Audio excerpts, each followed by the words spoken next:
മക്കളെ സ്നേഹിക്കുന്ന ഒരു അധ്യാപകൻ്റെ ക്ലാസ് റൂമിൽ ഒരിക്കലും അച്ചടക്കരാഹിത്യം ഉണ്ടാവില്ല. യഥാർത്ഥത്തിൽ അധ്യാപകൻ ജീവിക്കുന്നത് കുട്ടികളുടെ ഹൃദയങ്ങളിലാണ്. കുട്ടികളുടെ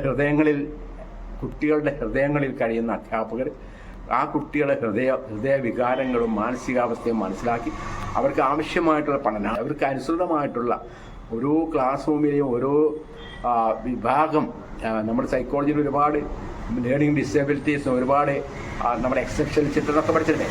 ഓരോ കാറ്റഗറിയിലുള്ള കുട്ടികൾക്ക് ആവശ്യമായിട്ടുള്ള രീതിയിലുള്ള വിഭവങ്ങളെ തയ്യാറാക്കി കൊടുക്കലാണ് അധ്യാപകൻ്റെ കടമ. അത് ചെയ്യുന്നവരാണ് നല്ല അധ്യാപകർ എന്ന് പറയുന്നത്. അങ്ങനെ വരുമ്പോഴേ കുട്ടിയുടെ മനസ്സിൽ നമുക്ക് ഇടം കിട്ടുമോ. ഇങ്ങനെ നമ്മൾ കുട്ടികളുമായിട്ട് ഡീൽ ചെയ്യുമ്പോൾ ആജീവനാന്തം ആ കുട്ടിയുടെ മനസ്സിൽ അധ്യാപകൻ ഉണ്ടാവുകയും ചെയ്യും. ഇത് നേരിട്ടുള്ള എൻ്റെ അനുഭവം വെച്ചുകൊണ്ട് കൂടിയാണ് ഞാൻ പറയുന്നത്. അപ്പം ഇത് ആരെ കുറ്റപ്പെടുത്താൻ വേണ്ടിയിട്ടില്ല.